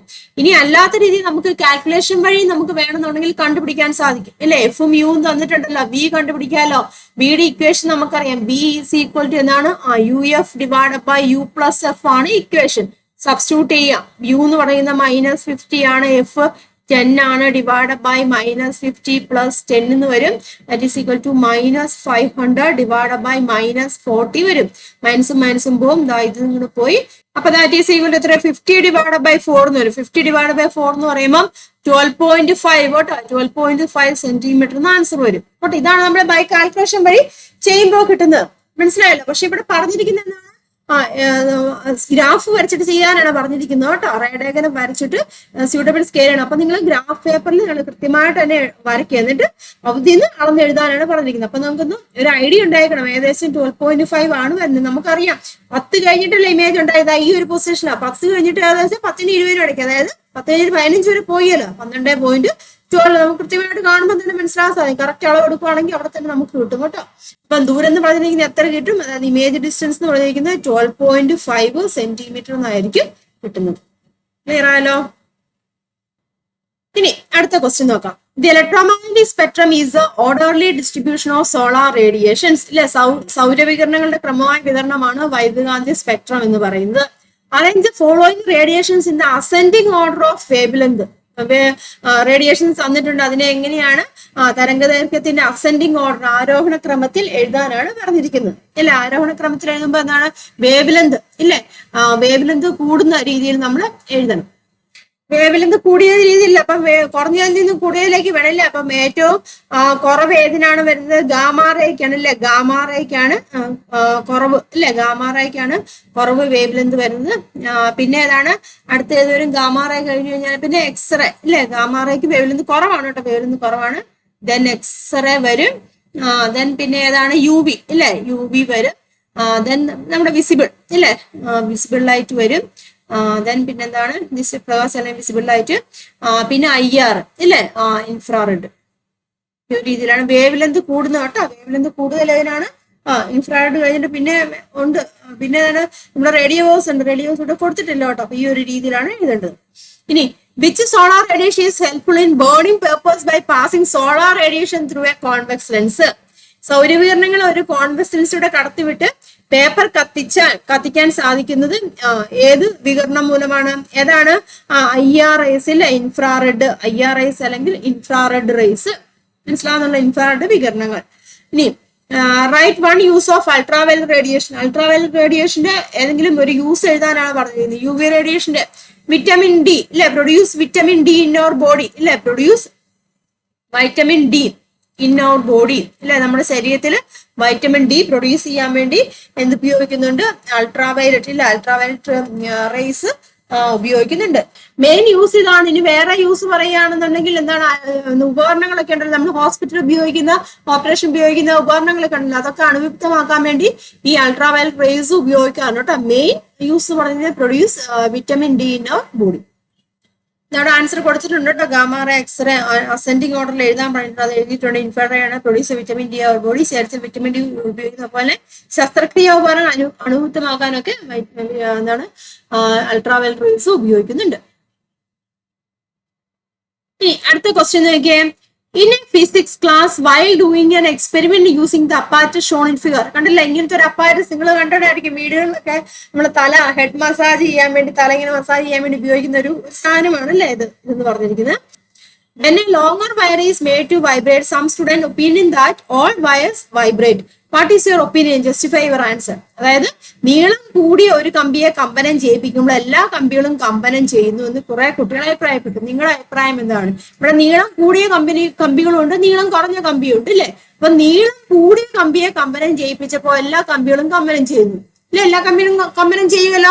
ഒരെണ്ണത്തിന്റെ കമ്പനം ചെയ്യുമ്പോൾ അത് ഇതിലേക്ക് അറ്റാച്ച് ചെയ്തിരിക്കലേ, അപ്പൊ ഫോഴ്സ് വൈബ്രേഷൻ വരും അല്ലേ? അപ്പൊ മറ്റേ കമ്പികളോടെ കമ്പനം ചെയ്യുന്നു. അപ്പൊ ആ ഒരു അഭിപ്രായം എന്താണ്? അല്ലെങ്കിൽ ആ കുട്ടി പറഞ്ഞ അഭിപ്രായം എങ്ങനെ? ശരിയാണ്. അതിന് കാരണം എന്താണ്? ഫോഴ്സ് വൈബ്രേഷൻ കാരണം എല്ലാതും കമ്പനം ചെയ്യുന്നു. ഇനി ശരിയാണെന്നാണ് ഇവിടെ നമുക്ക് ആൻസർ പറയാം. Reason force vibration. ഇനി when a shorter wire is made to vibrate, it is observed that only the shorter one vibrate with a large amplitude. Why? Explain. നീളം കുറഞ്ഞ ഒരു കമ്പിയെ കമ്പനം ചെയ്യിപ്പിച്ചപ്പോൾ നീളം കുറഞ്ഞവ മാത്രം കൂടുതൽ ആയതിൽ കമ്പനം ചെയ്യുന്നതായിട്ട് കണ്ടു. കാരണം വിശദമാക്കുക. എന്താണ് സംഭവിക്കുന്നത്? നീളം കുറഞ്ഞ കമ്പിയെ കമ്പനം ചെയ്യിപ്പിച്ചപ്പോൾ നീളം കുറഞ്ഞവ മാത്രം കൂടുതലായതിൽ. അപ്പൊ എന്ത് സംഭവിച്ചു? നമ്മൾ ആ ഫോഴ്സ് വൈബ്രേഷൻ കൊടുത്തു. ആ ഫോഴ്സ് വൈബ്രേഷൻ കൊടുത്തു കഴിഞ്ഞപ്പോ ആ ഫ്രീക്വൻസി, കൊടുത്ത ഫ്രീക്വൻസി ഉണ്ടല്ലോ, കൊടുത്ത ഫ്രീക്വൻസിയും ഈ നീളം കുറഞ്ഞതിന്റെ ഫ്രീക്വൻസിയും ഒരുപോലെ ആവുന്നുണ്ട്. അതുകൊണ്ടല്ലേ കൂടുതലായതിൽ കമ്പനം ചെയ്തത്. മനസ്സിലാവുന്നത്? നമ്മളൊരു ഫോഴ്സ് വൈബ്രേഷൻ ഇങ്ങോട്ട് കൊടുത്തു, ഒരു ഫോഴ്സ് വൈബ്രേഷൻ ഇങ്ങോട്ട് കൊടുത്തപ്പോ എന്ത് സംഭവിച്ചിട്ടുണ്ട്? ഈ നീളം കുറഞ്ഞവയുടെ ഫ്രീക്വൻസി തന്നെയാണ് നമ്മൾ കൊടുത്തത്. അതുകൊണ്ടാണ് അത് കൂടുതലായതിൽ കമ്പനം ചെയ്യാൻ കാരണം. അതായത് രണ്ടിന്റെ ആവർത്തി ഞാൻ തുല്യമായിട്ട്. അപ്പൊ എന്ത് സംഭവിച്ചു? റെസൊണൻസ് അവിടെ സംഭവിക്കുന്നുണ്ട് അല്ലെ? അപ്പൊ മാക്സിമം ആംപ്ലിറ്റ്യൂഡ് അത് വൈബ്രേറ്റ് ചെയ്യുന്നു. ക്ലിയർ ആണല്ലോ? ഇനി ചെറിയൊരു കമ്പി 100 തവണ കമ്പനം ചെയ്യുന്നതിന് 0.5 സെക്കൻഡ് എടുക്കുന്നെങ്കിൽ അതിന്റെ ആവർത്തി എത്രയാണെന്നാണ് ചോദിച്ചിരിക്കുന്നത്. ചെറിയ കമ്പി ഉണ്ടല്ലോ, അത് 100 തവണ കമ്പനം ചെയ്യുവാണ്. അപ്പൊ 100 തവണ കമ്പനം ചെയ്യുന്നതിന് 0.5 സെക്കൻഡ് എടുക്കുന്നുണ്ട്. അപ്പൊ അതിന്റെ ആവർത്തി എത്രയായിരിക്കും എന്നാണ് ചോദിച്ചിരിക്കുന്നത്. അപ്പം നമ്പർ തന്നിട്ടുണ്ട് അല്ലെ? N എന്ന് പറഞ്ഞിരിക്കുന്നത് എത്രയാണ്? 100 തന്നിട്ടുണ്ട്, സമയം തന്നിട്ടുണ്ട്, 0.5 സെക്കൻഡ് തന്നിട്ടുണ്ട്. അപ്പൊ എന്താണ്? ഫ്രീക്വൻസി അല്ലേ കണ്ടുപിടിക്കണ്ടേ?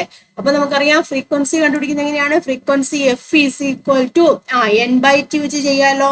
N എന്ന് പറഞ്ഞിരിക്കുന്നത് എത്രയാണ്? 100 ആണ് അല്ലെ? N എന്ന് പറഞ്ഞാൽ 100 ആണ്. സമയം എത്രയാണ്? 0.5 എന്നും തന്നിട്ടുണ്ട്. ക്ലിയർ ആയല്ലോ?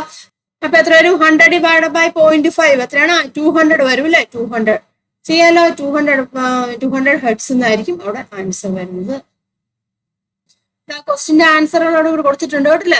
ആ കുട്ടിയുടെ സ്റ്റേറ്റ്മെന്റ് ശരിയാണെന്ന് ചോദിച്ചിട്ടുണ്ട്, എഗ്രി ചെയ്യാന്ന് പറഞ്ഞിട്ടുണ്ട്. കാരണം എന്താണ്, they are in forced vibration ആണെന്ന് പറഞ്ഞിട്ടുണ്ട്.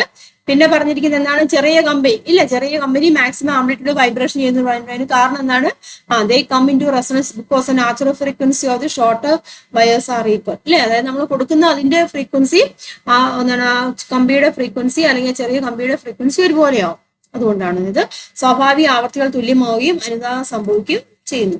ഫ്രീക്വൻസി നമ്മൾ കണ്ടുപിടിച്ചിട്ടുണ്ട്, ഇക്വേഷൻ ഉപയോഗിച്ചിട്ട്. ക്ലിയർ ആയല്ലോ. അടുത്ത ക്വസ്റ്റ്യൻ നോക്കാം. Observe the waveform P Q and R given in the figure and answer the questions below. ഇവിടെ കൊടുത്തിട്ടുണ്ട് വേവ് ഫോം കൊട്ട പി ക്യൂ ആർ തന്നിട്ടുണ്ട്. എന്നിട്ട് ക്വസ്റ്റ്യൻ ആൻസർ ചെയ്യാനാണ് പറഞ്ഞിരിക്കുന്നത്. Which wave has a higher frequency, ആവർത്തി കൂടിയ തരംഗം. ആവർത്തി കൂടിയത് ഏതാണ്, ഫ്രീക്വൻസി ഏതാണ്, കാണുമ്പോൾ അറിയാം ഇല്ല, ഏതാണ് നമ്പർ ഓഫ് വൈബ്രേഷൻസ് ഏതാണ്, ഇതാണല്ലോ, ആറിനാണല്ലോ ഫ്രീക്വൻസി കൂടിയത്. അപ്പൊ ഫ്രീക്വൻസി കൂടിയത് ഏതാണ്, ആറാണ്. ഇനി which wave has a longer wave length, ഏതിനാണ് തരംഗദൈർഘ്യം കൂടുതൽ, തരംഗദൈർഘ്യം കൂടുതൽ ഏതാ, അതായതല്ലേ പി ഇല്ലേ, പിക്കാണ് തരംഗദൈർഘ്യം കൂടുതൽ. ഇനി the waves indicated in the figure takes 0.1 second to travel a distance of 2 meter. The wavelength of wave Q is Q ആണ് 0.2 meter എന്നിട്ട് വാട്ട് ഈസ് ഇറ്റ്സ് ഫ്രീക്വൻസി. അതായത് ചിത്രത്തിൽ സൂചിപ്പിച്ചിരിക്കുന്ന തരംഗങ്ങൾ 2 മീറ്റർ ദൂരം സഞ്ചരിക്കുന്നതിന് 0.1 സെക്കൻഡ് സമയം എടുക്കുന്നുണ്ട്. ഈ 3 തരംഗങ്ങളുണ്ടല്ലോ, അപ്പൊ അത് 2 മീറ്റർ ട്രാവൽ ചെയ്യുന്ന ഡിസ്റ്റൻസ് എന്ന് പറയുന്നത് 2 മീറ്റർ ആണ്. അതിനുവേണ്ടി എടുക്കുന്ന സമയം എന്ന് പറഞ്ഞിരിക്കുന്നത് എത്രയാണ്, 0.1 സെക്കൻഡ് എന്ന് പറഞ്ഞിട്ടുണ്ട്. ക്ലിയർ ആയല്ലോ. ഇനി ക്യൂവിന്റെ കേസാണ് നമ്മൾ എടുക്കുന്നത് കേട്ടോ. ക്യൂ എന്ന തരംഗത്തിന്റെ തരംഗദൈർഘ്യം, ഇതിന്റെ ക്യൂവിന്റെ വേവ് ലെങ്ത് എന്ന് പറഞ്ഞിരിക്കുന്നത് എത്രയാണ്, 0.2 മീറ്റർ ആണെന്ന് പറഞ്ഞിട്ടുണ്ട്. എങ്കിൽ അതിന്റെ ആവർത്തി കണ്ടുപിടിക്കാനാണ് ചെയ്യുന്നത്. ഫ്രീക്വൻസി ആണ് നമുക്ക് ഇവിടെ കണ്ടുപിടിക്കേണ്ടത്. മനസ്സിലാവുന്നല്ലോ പറഞ്ഞത്. അപ്പൊ നമുക്ക് ഫ്രീക്വൻസി കണ്ടുപിടിക്കണം എന്നുണ്ടെങ്കിൽ ക്യൂവിന്റെ കേസിൽ നമ്മൾ നമ്പർ ഓഫ് വൈബ്രേഷൻസ് വെച്ച് വേണമെങ്കിൽ കണ്ടുപിടിക്കാം. എങ്കിലും നമുക്ക് എന്താണ് നമ്മുടെ വെലോസിറ്റി ഉപയോഗിച്ച് കണ്ടുപിടിക്കുന്നതായിരിക്കും ബെറ്റർ കേട്ടോ. അപ്പൊ ഒരു ഡൗട്ടിന്റെ കേസ് അവിടെ വരുന്നുണ്ട്, നമ്പർ ഓഫ് വൈബ്രേഷൻ വെച്ച് വേണമെങ്കിൽ കണ്ടുപിടിക്കാം. അങ്ങനെ കണ്ടുപിടിക്കാൻ നമുക്ക് ഒരു ഫ്രീക്വൻസി ആയിരിക്കും കിട്ടുന്നത്. പക്ഷെ നമ്മൾ പഠിച്ചിട്ടുള്ളത് വെലോസിറ്റിയുടെ ബേസിൽ ചെയ്യുന്നതാണ് കേട്ടോ. അപ്പൊ നമുക്ക് വെലോസിറ്റിയുടെ ബേസിൽ ചെയ്യാം. അത് വെലോസിറ്റി എന്ന് പറഞ്ഞിരിക്കുന്നത് v is equal to d/t ആണ്. അപ്പം d എത്രയാണ്, 2 മീറ്റർ ആണെന്ന് തന്നിട്ടുണ്ട്. സമയം 0.1 സെക്കൻഡുമാണ് അല്ലേ. അപ്പൊ ദാറ്റ് ഈസ് ഈക്വൽ എത്ര വരും, 20 അല്ലെ, 20 മീറ്റർ പെർ സെക്കൻഡ് എന്നാണ് വെലോസിറ്റി വരുന്നത്. ഇനി ലാംഡ 0.2 തന്നിട്ടുണ്ട്. നമുക്ക് ഫ്രീക്വൻസി ആണ്, അതായത് v is equal to f lambda വെച്ചിട്ട് ചെയ്യാം. അതായത് f is equal to v by lambda. v എന്ന് പറയുന്നത് 20 ആണ്, ലാംഡ എന്ന് പറയുന്നത് 0.2 ആണ്. ക്ലിയർ ആയല്ലോ. അപ്പം 20 ഡിവൈഡ് ബൈ 0.2 എന്ന് പറയുമ്പോൾ എത്രയാണ് വരുന്നത്, 100 വരുവല്ലേ, 100 ഹെർട്സ് എന്നാണ് അവിടെ വരുന്നത്. 20 ഡിവൈഡ് ബൈ 0.2 ഇൻറ്റു 10 ചെയ്ത് വെച്ചാൽ പോരെ, രണ്ട് സ്ഥലത്തും ഡെസിമൽ പോയിട്ട് അപ്പൊ നമുക്ക് 100 ഹെർട്സ് കിട്ടും. Next question. In the figure, AB is an object placed on the principal axis of lens L. The image formed by the lens is erected, diminished and virtual. ഇവിടെ ഒരു ലെൻസ് വെച്ചിട്ടുണ്ട്. AB എന്ന് വെച്ചാൽ object ആണ്. ഇവിടെ കിട്ടുന്ന image എങ്ങനെയാണ്, image എന്ന് വെച്ചാൽ നിവർന്നതാണ്, ചെറുതാണ്, മിഥ്യയാണ്. Identify the lens indicated in the figure and draw its shape. ഇവിടെ ഉപയോഗിച്ച ലെൻസ് ഏതാണെന്നാണ് ചോദിച്ചിരുന്നത്. ഇവിടെ കിട്ടുന്ന പ്രതിബിംബം എങ്ങനെയാണ്, നിവർന്നതാണ് അല്ലെ. ഒബ്ജക്റ്റ് ഇതാണ്, ഒബ്ജക്റ്റ് ഇതാണ്. അപ്പൊ പ്രതിബിംബം എങ്ങനെയാണ് കിട്ടുന്നത്, നിവർന്നതാന്ന് പറഞ്ഞിട്ടുണ്ട്. ചെറുതുമാണ്, മിഥ്യയാണ്. അപ്പൊ നിവർന്നതായിരിക്കും ചെറുത്, മിഥ്യയായിട്ടുള്ള അല്ലെ, ചെറുത് അല്ലെ, ചെറിയ ഇമേജ് ആണ് കിട്ടുന്നത്. അതുപോലെ തന്നെ എന്താണ് മിഥ്യ എന്ന് പറയുന്നത്. അപ്പൊ ഏത് ലെൻസ് ആയിരിക്കും, ഏതാണ്, നമ്മുടെ കോൺകേവ് അല്ലെ, കോൺകേവ് ലെൻസിലല്ലേ ചെറുതും മിഥ്യയായിട്ടുള്ള ഇമേജ് കിട്ടുന്നത്. അപ്പൊ എന്താണ്, കോൺകേവ് ലെൻസ് ആണ് ഇവിടെ ഉപയോഗിക്കുന്നത്. Draw the ray diagram of image formation. Image ഫോർമേഷന് റേ ഡയഗ്രം വരയ്ക്കാൻ. കോൺകേവ് ലെൻസ് ഉണ്ടല്ലോ, കോൺകേവ് ലെൻസിന്റെ ഇമേജ് ഫോർമേഷന് റേ ഡയഗ്രം വരയ്ക്കാനാണ് പറഞ്ഞിരിക്കുന്നത്. ഇതാ നോക്കിയേ, അറിയാലോ. അപ്പൊ ഒറ്റ ഒരു ഫിഗറേ ഉള്ളൂ കോൺകേവ് ലെൻസിനെ സംബന്ധിച്ചോളം, അത് നിങ്ങൾ വരയ്ക്കുക. അടുത്ത question. You can see objects magnified using a magnifying lens right. അതായത് ഒരു മാഗ്നിഫൈഡ് ലെൻസ് ഉപയോഗിച്ച് വസ്തുക്കളെ നമുക്ക് വലുതായി കാണാൻ സാധിക്കും. Where should an object be placed in front of a lens used as a magnifier to see an enlarged erect image? ഇതാണ് magnifier ആയി ഉപയോഗിക്കുന്ന ലെൻസിന്റെ മുന്നിൽ വസ്തു എവിടെ വയ്ക്കുമ്പോഴാണ് വലിപ്പമുള്ള നിവർന്ന പ്രതിബിംബം കിട്ടുന്നത്. വലിപ്പമുള്ള ലെൻസ് ഉണ്ട്, ലെൻസിന്റെ മാഗ്നിഫൈങ് ലെൻസ് എന്ന് പറയുമ്പോൾ ഏതാണ്, അപ്പോൾ ഓർത്തോണം കോൺവെക്സ് ലെൻസ് ആണ് അല്ലെ. മാഗ്നിഫൈങ് ലെൻസ് എന്ന് പറയുമ്പോൾ ഓർത്തോണം കോൺവെക്സ് ലെൻസ് ആണ്. അപ്പൊ കോൺവെക്സ് ലെൻസിന്റെ അവിടെ വസ്തു എവിടെ വെക്കുമ്പോഴാണ് വലിപ്പമുള്ളത് കിട്ടണം, നിവർന്നത് കിട്ടണം. വലിപ്പമുള്ളതും നിവർന്നതും ഇമേജ് കിട്ടണം എന്നുണ്ടെങ്കിൽ അല്ലെ? ഒബ്ജക്റ്റ് എവിടെയായിരിക്കണം? അതാ എഫിനും അല്ലെ, എഫിനും ലെൻസിനും ഇടയിലായിരിക്കണം ഒബ്ജക്റ്റ് ഇരിക്കേണ്ടത്. ക്ലിയർ ആയല്ലോ? അപ്പൊ എവിടെ വെക്കണം? എഫ് അല്ലെ, എഫ് എവിടെയാണ് വെക്കണം? Between F and lens. ലെൻസിനും എഫിനും ഇടയിലായിരിക്കണം അവിടെ നമ്മൾ ഒബ്ജക്റ്റിനെ വെക്കേണ്ടത്. പ്രതിബിംബ രൂപീകരണത്തിന്റെ രേഖാചിത്രം വരയ്ക്കാമല്ലോ. ഇതാ ഇത് കൊടുത്തിട്ടുണ്ട് കേട്ടോ. ഈ ഒരു രീതിയിൽ പ്രതിബിംബത്തിന്റെ രേഖാചിത്രം നിങ്ങൾ വരയ്ക്കണം. അടുത്ത ക്വസ്റ്റ്യൻ നോക്കാം.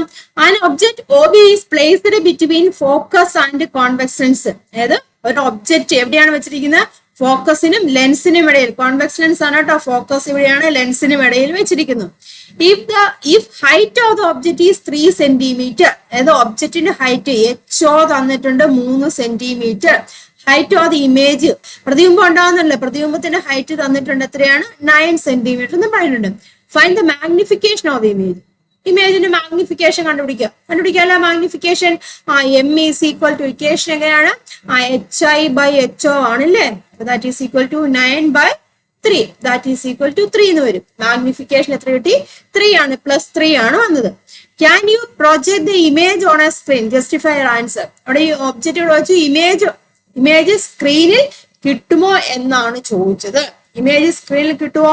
ഇവിടെ നോക്കിയേ, ലെൻസിനും ഒപ്റ്റിക് സെന്ററിനും ഇടയിലാണ് വെച്ചിരിക്കുന്നത് അല്ലേ. ആ ഇമേജ് നമുക്ക് സ്ക്രീനിൽ കിട്ടുമോ? ഇല്ല. ഇമേജ് എവിടെയാണ് കിട്ടുന്നത് നമുക്കറിയാം. ഇതിന്റെ ഇടയിൽ വരുമ്പോ നമ്മൾ തൊട്ട് മുന്നേ കണ്ടില്ലായിരുന്നോ? അതായത് ഇവിടെയാണ് നമുക്ക് ഇമേജ് ഉണ്ടാവുന്നത് അല്ലേ. ഇവിടെയാണ് നമുക്ക് ഇമേജ് ഉണ്ടാവുന്നത്. അപ്പൊ നമ്മൾ തൊട്ട് മുമ്പേ കണ്ടില്ലായിരുന്നോ? സ്ക്രീനിൽ പതിപ്പിക്കാൻ പറ്റുമോ? ഈ ഒരു കേസിൽ സ്ക്രീനിൽ പതിപ്പിക്കാൻ പറ്റുമോ? ഇല്ല. കാരണം എന്താണ്? അവിടുത്തെ ഇമേജ് ഏതാണ്? വെർച്വൽ ഇമേജ് ആണല്ലേ. റിയൽ ഇമേജ് മാത്രമേ ഉള്ളൂ നമുക്ക് എന്താണ് സ്ക്രീനിൽ പതിപ്പിക്കാൻ പറ്റത്തുള്ളൂ. അതായത് മിഥ്യയായിട്ടുള്ള ഇമേജ് ആണ്, പ്രതിബിംബമാണ് നമുക്ക് അവിടെ കിട്ടുന്നതാണ്. ഫോക്കസിനും ലെൻസിനും ഇടയിലാണ് വെച്ചിരിക്കുന്നത്. ഇതാ തൊട്ട് മുന്നേ കണ്ട സിറ്റുവേഷൻ. നമുക്ക് അവിടെ എന്താണ് വെർച്വൽ ഇമേജ് ആണ് കിട്ടുന്നത്. അതുകൊണ്ട് നമുക്ക് സ്ക്രീനിൽ പതിപ്പിക്കാൻ പറ്റില്ല. അപ്പൊ നമുക്ക് എന്ത് പറയാം? നോ എന്ന് പറയാം അല്ലെ. നോ എന്ന് പറയാം. കാരണം എന്താണ്? ഇവിടെ നമുക്ക് കിട്ടുന്നത് വെർച്വൽ ഇമേജ് ആണ്. Because it is a virtual image കേട്ടോ. ഇവിടെ ആൻസർ നോ ആണ്. കാരണം because it is a virtual image ആണ് അവിടെ കിട്ടുന്നത്. അടുത്ത question. You know that telescopes are used to observe very distant objects അല്ലെ. വളരെ അകലെയുള്ള വസ്തുക്കളെ നിരീക്ഷിക്കുന്നതിനാണല്ലോ ടെലിസ്കോപ്പ് നമ്മൾ ഉപയോഗിക്കുന്നത്. If your science lab has 2 convex lens with focal length 5 centimeter and 50 centimeter. നമ്മുടെ ലാബിൽ 2 കോൺവെക്സ് ലെൻസ് വന്നിട്ടുണ്ട്, 5 centimetre 50 centimetre. Which lens would be used as eyepiece to construct a telescope? Telescope നിർമ്മിക്കാൻ വേണ്ടി നമ്മൾ ഐപീസ് ആയിട്ട് ഏത് ലെൻസ് ആയിരിക്കും ഉപയോഗിക്കുന്നത്? നമുക്കറിയാം ടെലിസ്കോപ്പ് ആണല്ലേ. ടെലിസ്കോപ്പിന്റെ കേസിൽ ഒബ്ജക്റ്റ് ഇല്ലേ, ഇവിടെ ഒബ്ജക്റ്റീവ് ഇവിടെയുണ്ട്, അതുപോലെ തന്നെ ഐപീസും ഉണ്ട്. അപ്പൊ ഒബ്ജക്റ്റീവിന്റെ ഫോക്കൽ ലെങ്ത് എങ്ങനെയായിരിക്കണം? ടെലിസ്കോപ്പിനെ സംബന്ധിച്ച് ഒബ്ജക്റ്റീവിന്റെ ഫോക്കൽ ലെങ്ത് ആണ് ഇവിടെ നമ്മൾ വെക്കുന്നത് വലിയ ലെൻസ് ആണ് അല്ലേ. ഫോക്കൽ ലെങ്ത് കൂടിയ ലെൻസ് ആണ് നമ്മളിവിടെ വെക്കുന്നത്. ഐപീസിലാണ് ഫോക്കൽ ലെങ്ത് കുറഞ്ഞതുമാണ് നമ്മളിവിടെ വെക്കുന്നത്.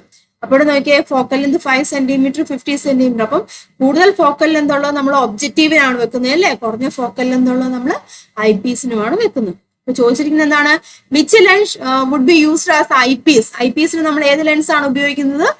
ഫോക്കൽ ലെങ്ത് ഓഫ് 5 സെന്റിമീറ്റർ ഇല്ലേ. 5 സെന്റിമീറ്റർ ഫോക്കൽ ലെങ്ത് ഉള്ള ലെൻസ് ആയിരിക്കും നമ്മൾ ഐപീസിന് ഉപയോഗിക്കുന്നത്. ഇത് ഒബ്ജക്റ്റീവ് ആണ്, ഇത് ഐപീസും ആണ്. മനസ്സിലായല്ലോ? ഇനി എന്താണ്? Explain how telescope forms image of very distant object. Explain ചെയ്യാനാണ്. ടെലിസ്കോപ്പിൽ വളരെ അകലെയുള്ള വസ്തുവിന്റെ പ്രതിബിംബം രൂപീകരിക്കുന്ന വിധം വിശദീകരിക്കാനാണ് പറഞ്ഞിരിക്കുന്നത്. നമുക്ക് ടെക്സ്റ്റ് ബുക്കിലുണ്ട്, അതേ ടെക്സ്റ്റ് ബുക്കിലുള്ള അതേ കാര്യം തന്നെ നിങ്ങളൊന്ന് എഴുതി വെക്കോ കേട്ടോ. ഇതവിടെ കൊടുത്തിട്ടുണ്ട് കേട്ടോ. ഞാൻ ടെലിസ്കോപ്പിൽ ഇത് objective forms a small real and inverted image of the distant object. നമുക്കറിയാം ഒബ്ജക്റ്റീവ് എങ്ങനെയാണ്? Small real and inverted image ആണ് കിട്ടുന്നത്. It is a image formed by the objective that be observed through the eyepiece. Since the position of the image is between the focus of the eyepiece and the optic center, we can see the virtual image formed by the eyepiece. എങ്ങനെയാണ് telescope ഉപയോഗിച്ച് image form ചെയ്യുന്നതിന്റെ കാര്യം എഴുതി വെച്ചാൽ മതി കേട്ടോ. ഇതൊക്കെ നമ്മൾ ഓൾറെഡി ചാപ്റ്റർ പഠിപ്പിച്ചപ്പോൾ ഡീറ്റെയിൽ ആയിട്ട് എക്സ്പ്ലെയിൻ ചെയ്താണ് കേട്ടോ. അതുകൊണ്ടാണ് നമ്മൾ കൂടുതൽ എക്സ്പ്ലനേഷൻ ഇപ്പോൾ തരാത്തത് കേട്ടോ. അടുത്ത ക്വസ്റ്റ്യൻ നോക്കാം. 17th one. The figure shows the formation of an image. കണ്ടോ? Figure shows an formation of an image of an object placed beyond 2f of a convex lens. Using the Cartesian sign convention, find the answers to the questions given below. Convex lensന്റെ 2f-ന് അപ്പുറം കണ്ടില്ലേ? Convex lens ആണ്, F ഇവിടെയാണ്, ഇതാ ഇവിടെ 2f ആണ്. 2f-ന് അപ്പുറത്ത് ഒരു വസ്തു വെച്ചിരിക്കുകയാണ്. അപ്പൊ എന്താണ് താഴെ കൊടുക്കുന്ന ക്വസ്റ്റ്യൻസ് ആൻസർ ചെയ്യാനാണ് പറഞ്ഞിരിക്കുന്നത്. ഫോക്കൽ ലെങ്ത് എത്രയാണ്? 6 സെന്റിമീറ്റർ പറഞ്ഞിട്ടുണ്ട്. ദെൻ ഇമേജ് ഉണ്ടാകുന്നത് എവിടെയാണെന്ന് പറഞ്ഞിട്ടുണ്ട്, ഇവിടെ കാണിച്ചിട്ടുണ്ട്. ഇമേജിന്റെ ഹൈറ്റ് 2 സെന്റിമീറ്റർ ആണ്. ദെൻ ഒബ്ജക്റ്റിലേക്കുള്ള ദൂരം 18 സെന്റിമീറ്റർ ഒക്കെയാണ് പറഞ്ഞിട്ടുണ്ട്. How far from the lens is the image formed? ലെൻസിൽ നിന്നും എന്തുമാത്രം അകലത്തിലാണ് ഇമേജ് ഉണ്ടാകുന്നതെന്നാണ് പറഞ്ഞിരിക്കുന്നത്. ഇവിടെ തന്നിരിക്കുന്ന കാര്യങ്ങളിൽ നിന്ന് ബാക്കിയെല്ലാം നമ്മൾ എടുത്തെഴുതണം ഇല്ലേ? എടുത്തെഴുതാൻ നോക്കിയേ. വസ്തുവിലേക്കുള്ള ദൂരം യു തന്നിട്ടുണ്ട്. എത്രയാണോ? ലെൻസിൽ നിന്നും വസ്തുവിലേക്കുള്ള ദൂരം 18 ആണ്. അപ്പം നെഗറ്റീവ് വാല്യൂ ലെഫ്റ്റ് സൈഡിലായതുകൊണ്ട് new Cartesian sign convention rule apply ചെയ്യണം. അപ്പൊ -18 വരും. ദെൻ ഫോക്കൽ ലെങ്ത് എന്ന് പറഞ്ഞിരിക്കുന്നതിന് കോൺവെക്സ് ലെൻസ് ആണ്, അത് 6 സെന്റിമീറ്റർ. ഇപ്പുറത്തല്ലേ പോസിറ്റീവ് വാല്യൂ ആണ് നമ്മൾ എടുക്കുന്നത്. ഇനി എന്താണ് ഹൈറ്റ് ഇവിടെ തന്നിട്ടുണ്ടല്ലേ, അതായത് ഇമേജിന്റെ ഹൈറ്റ്, അതായത് HI തന്നിട്ടുണ്ട്. HI 2 സെന്റിമീറ്റർ ആണ്. പക്ഷെ താഴോട്ട് ആയതുകൊണ്ട് നമ്മൾ നെഗറ്റീവ് ആയിട്ടാണ് എടുക്കുന്നത്. നമുക്ക് ഇവിടെ എന്ത് കണ്ടുപിടിക്കണം? ഇമേജ് ഇല്ലേ, ഇമേജ് എന്തുമാത്രം ദൂരെയാണ്, അതായത് ഇമേജ് ഡിസ്റ്റൻസ് B ആണ് നമുക്ക് അവിടെ കണ്ടുപിടിക്കേണ്ടത്. മനസ്സിലായാലും ഇക്വേഷൻ ഏതാണോ? V = UF / U + F അല്ലേ? U എന്ന് പറഞ്ഞിരിക്കുന്നത് -18 × F 6 ആണ്. -18 + 6 ശരിയല്ലേ? അപ്പൊ എത്ര വരും? അപ്പൊ ദാറ്റ് ഈസ് ഈക്വൽ ടു എത്ര വരും? 108 എന്ന് വരും. 108 / എത്ര വരും ഇവിടെ? -12 വരും. മൈനസ് ക്യാൻസൽ ആയിട്ട് പോകും. 108 / 12 നമുക്ക് ചെയ്യുമ്പോൾ കിട്ടുന്നത് 9 എന്ന് വരും കേട്ടോ. 9 സെന്റിമീറ്റർ. അതായത് വസ്തുവിലേക്കുള്ള ദൂരം എത്രയാണ്? 9 സെന്റിമീറ്റർ. അതാ ഇത്രോ അല്ലെ? ഈ ദൂരം എന്ന് പറയുന്നത് നമുക്ക് എത്ര കിട്ടി? 9 സെന്റിമീറ്റർ എന്ന് കിട്ടി. മനസ്സിലായല്ലോ? ഇനി അപ്പൊ എ പാർട്ടാണ് നമ്മൾ കണ്ടു കേട്ടോ. ഇതാ എ പാർട്ടാണ് നമ്മൾ കണ്ടുപിടിച്ചത്. ഇനി ബി എന്താണ് ചോദിച്ചിരിക്കുന്നത്? What is the height of the object? വസ്തുവിന്റെ ഉയരം, height of the object HO ആണ് കണ്ടുപിടിക്കേണ്ടത്. മനസ്സിലായല്ലോ? അപ്പം HO കണ്ടുപിടിക്കണമെങ്കിൽ നമുക്കറിയാം മാഗ്നിഫിക്കേഷൻ ഇല്ലേ? മാഗ്നിഫിക്കേഷന്റെ ഇക്വേഷൻ ഉപയോഗിച്ചിട്ട് നമുക്ക് HO കണ്ടുപിടിക്കാം ഇല്ലേ? അതായത് നമുക്കറിയാം മാഗ്നിഫിക്കേഷൻ MB = എങ്ങനെയാണ്? HI/HO ദാറ്റ് ഓൾസോ V/U എന്നറിയാലോ അല്ലെ? അപ്പൊ നമുക്ക് ഇക്വേഷൻ ഉപയോഗിക്കാം. അതായത് HI/HO = V/U എന്നുള്ള ഇക്വേഷൻ ഉപയോഗിച്ച് കണ്ടുപിടിക്കാം ഇല്ലേ? ഇവിടെ ബാക്കിയെല്ലാം ഉണ്ട്. HI ഉണ്ട്, V ഉണ്ട്, U എല്ലാം ഉണ്ട്. അപ്പൊ നമ്മൾ ഇക്വേഷൻ റീഅറേഞ്ച് ചെയ്യുവാണെങ്കിൽ HO × V = HI × U എന്ന് എഴുതാം. നമുക്ക് എന്താണ്? HO ആണ് വേണ്ടത്. HO = HI/U / V ആണല്ലോ. അപ്പം HI എന്ന് പറഞ്ഞിരിക്കുന്നത് എന്താണ്? -2 ഇല്ലേ? ഇമേജിന്റെ ഹൈറ്റ് തന്നിട്ട് -2 ആണ്. U എന്ന് പറഞ്ഞാല് -18 ആണ്. V നമുക്ക് ഇവിടെ കിട്ടി, 9 കിട്ടി. ക്ലിയർ ആയല്ലോ? അപ്പൊ എത്ര വരും? മൈനസ് പ്ലസ് ആയിട്ട് പോകും. അപ്പം ഇവിടെ 36 വരും. 36 / 9 വരും ഇല്ലേ? അപ്പൊ ദാറ്റ് ഈസ് ഈക്വൽ ടു 36 / 9 വരുമ്പോൾ 4 ഇല്ലേ? 4 സെന്റിമീറ്റർ. അതായത് ഈ വസ്തുവിന്റെ ഉയരം എത്രയാണ്? 4 സെന്റിമീറ്റർ ആണ് കിട്ടുന്നത്. മനസ്സിലായല്ലോ? നെക്സ്റ്റ് ക്വസ്റ്റ്യൻ നോക്കാം. 18 കേട്ടോ. A burette full of water is fixed vertically on a stand. After opening the burette stop, a tuning fork with a frequency of 512 Hz was excited and held at the top. അതായത് നിറയെ ജലമുള്ള ഒരു burette ഉണ്ടല്ലോ. ഇതൊരു കെമിസ്ട്രിയിലൊക്കെ ഉപയോഗിക്കുന്നുണ്ട്. നിങ്ങൾക്ക് plus ടുവിലൊക്കെ വരുമ്പോൾ ലാബൊക്കെ ചെയ്യാനുള്ളതാണ്, experiment ചെയ്യാനുള്ളതാണ്. ഇതിന് പറയുന്ന പേര് ബ്യൂററ്റ് എന്നാണ് കേട്ടോ. ഒരു പൈപ്പാണ്, ഗ്ലാസിന്റെ ഒരു പൈപ്പാണ്. അതിൽ നമ്മൾ പ്രാക്ടിക്കലി ചെയ്യാൻ ഉപയോഗിക്കുന്നത് കേട്ടോ. അപ്പൊ അതാണ് ബ്യൂററ്റ്. അതിൽ ഫുള്ള് വെള്ളം നിറച്ചിരിക്കുകയാണ്. എന്നിട്ട് സ്റ്റാൻഡിൽ ഇങ്ങനെ വെച്ചിട്ടുണ്ട്. ഇതാ ഇവിടെ ഒരു ഓപ്പണിംഗ് ഉണ്ട്. ഇവിടെ ഒരു ചെറിയ നോസിലാണ്. ഈ ഓപ്പണിംഗ് നമ്മൾ തുറന്നു കഴിഞ്ഞാൽ വെള്ളം താഴോട്ട് പോരും. മനസ്സിലാകുന്നുണ്ട്? അപ്പൊ അങ്ങനെയാണ് ബ്യൂററ്റിന്റെ അറേഞ്ച്മെന്റ്. അതിങ്ങനെ കുത്തനെ വെച്ചിരിക്കുകയാണ് കേട്ടോ. എന്നിട്ട് താഴെ ഒരു പാത്രം വെച്ചിട്ടുണ്ട്. ഇനി ബ്യൂററ്റിന്റെ ടാപ്പ് തുറന്നു. നമ്മൾ ഈ ടാപ്പ് തുറന്നു കഴിയുമ്പോൾ താഴോട്ട് വെള്ളം വീഴും. ടാപ്പ് തുറന്നതിന് ശേഷം മുകൾ വശത്ത് നമ്മളൊരു 512 Hz ഫ്രീക്വൻസി ഉള്ള ഒരു ട്യൂണിംഗ് ഫോർക്ക് ഉത്തേജിപ്പിച്ചിട്ട് വെച്ചു. എക്സൈറ്റ് ചെയ്തിട്ട് നമ്മൾ ഇവിടെ വെച്ചു. മനസ്സിലായല്ലോ? ക്വസ്റ്റ്യൻ അപ്പൊ ഇവിടെ എന്താണ്? വെള്ളം ടാപ്പ് തുറന്നുമ്പോൾ വെള്ളം താഴോട്ട് വന്നോണ്ടിരിക്കുക. അപ്പൊ ഇവിടെ ഒരു എയർ കോളം ഉണ്ട്. അപ്പൊ വെള്ളം ഇങ്ങനെ നമ്മൾ ട്യൂണിംഗ് ഫോർക്ക് ഇവിടെ വെച്ചു. അപ്പൊ ഇങ്ങനെ വെള്ളം താഴോട്ട് പോന്നോണ്ടിരിക്കുക. അപ്പൊ ഇവിടുത്തെ എയർ കോളം എങ്ങനെയാണ്? കൂടിക്കൊണ്ട് വരുമല്ലോ. വെള്ളം താഴോട്ട് പോയിക്കൊണ്ടിരിക്കും. അപ്പൊ ഇവിടുത്തെ എയർ കോളത്തിന്റെ അളവോടെ കൂടിക്കൊണ്ടിരിക്കും. അത് മനസ്സിലാക്കുക. ഇനി ക്വസ്റ്റ്യൻ നോക്കാം. The loudness of the sound heard seemed to increase. What could be the reason for this? അതായത് കേൾക്കുന്ന ശബ്ദത്തിന്റെ ഉച്ചത കൂടുന്നതായി അനുഭവപ്പെട്ടു. ഇതിന് കാരണം എന്തായിരിക്കും? അപ്പൊ നമ്മൾ 512 Hz ഫ്രീക്വൻസി ഉള്ളതാണ് ഇവിടെ വെച്ചത്. അപ്പൊ വെള്ളം താഴോട്ട് വന്നുകൊണ്ടിരിക്കുക. അപ്പൊ എന്ത് സംഭവിക്കും? ഇവിടെ എയർ കോളത്തിന്റെ അളവ് കൂടുകയല്ല ചെയ്യുന്നത്. അപ്പൊ ഈ ട്യൂണിംഗ് ഫോർക്കിന്റെ ഫ്രീക്വൻസി, ഇവിടെ എയർ കോളം ഉണ്ടല്ലോ, ആ എയർ കോളത്തിന്റെ ഫ്രീക്വൻസി എന്താണ്? തുല്യമാവും. തുല്യമാകുമ്പോഴാണ് നമുക്ക് സൗണ്ട് കൂടുതലായിട്ട് കേട്ടോണ്ടിരിക്കുന്നത്. അതായത് ഇതിന് ആദ്യമേ ചെറിയ ഈ എയർ കോളത്തിന് ഫ്രീക്വൻസി ഉണ്ട്. അത് ഇപ്പൊ ഈ 24 കിലോ വെച്ച് കഴിയുമ്പോൾ വെള്ളം താഴോട്ട് വന്നുകൊണ്ടിരിക്കുകയല്ല. അപ്പൊ ഈ എയർ കോളത്തിന്റെ അളവ് ഇവിടെ കൂടിക്കൊണ്ടിരിക്കും ഇല്ല, എയർ കോളത്തിന്റെ അളവ് കൂടിക്കൊണ്ടിരിക്കുമ്പോൾ സൗണ്ട് കൂടിക്കൊണ്ടിരിക്കും. അപ്പൊ മാക്സിമം സൗണ്ട് കേൾക്കുന്നത് എപ്പോഴാണ് ഈ എയർ കോളത്തിന്റെ ഫ്രീക്വൻസിയും ഇതിന്റെ ഫ്രീക്വൻസിയും ഒരുപോലെ ആകുമ്പോൾ നമുക്ക് മാക്സിമം സൗണ്ട് കേൾക്കാൻ സാധിക്കും. മനസ്സിലാവുന്നുണ്ട്? അപ്പൊ ഉച്ചത കൂടുന്നതിന് കാരണം എന്താണ്? ഇൻക്രീസിങ് അല്ലെ എയർ കോളത്തിന്റെ അല്ലെങ്കിൽ വായുയുഗത്തിന്റെ എന്താണ് അളവ് അവിടെ കൂടിക്കൊണ്ടിരിക്കുകയാണ്. അതനുസരിച്ച് അതിന്റെ ഫ്രീക്വൻസി അവിടെ തുല്യമാകും. അപ്പൊ അത് മാക്സിമം സൗണ്ട് നമുക്ക് കേൾക്കാൻ സാധിക്കും. ഇനി after some time the sound was heard much louder and then it is decreased. What would be the vibration or frequency of air column inside when the sound was heard much louder? ഇത് അല്പസമയത്തിന് ശേഷം ശബ്ദം വളരെ കൂടുതൽ ഉച്ചത്തിൽ കേൾക്കുന്നു അല്ലെ, ഞാൻ പറഞ്ഞത് റെസൊണൻസിലാവും. രണ്ടിന്റെ എയർ കോളത്തിന്റെ ഫ്രീക്വൻസി ഇതിന്റെ ഫ്രീക്വൻസി എന്താണ് ഒരുപോലെ ആവുമ്പോൾ നല്ലോണം സൗണ്ട് കേൾക്കും. തുടർന്ന് കുറയുകയും ചെയ്യുന്നുണ്ട്. അപ്പൊ പിന്നെ സൗണ്ട് അവിടെ കുറഞ്ഞു. കൂടുതൽ ഉച്ചത്തിൽ ശബ്ദം കേട്ടപ്പോൾ അതിനുള്ള വായുവിന്റെ കമ്പനാവർത്തി എത്രയായിരിക്കും? കൂടുതൽ സൗണ്ട് കേട്ടപ്പോൾ ഇവിടുത്തെ എയർ കോളത്തിന്റെ ഫ്രീക്വൻസി എത്രയായിരിക്കും വരുന്നത്?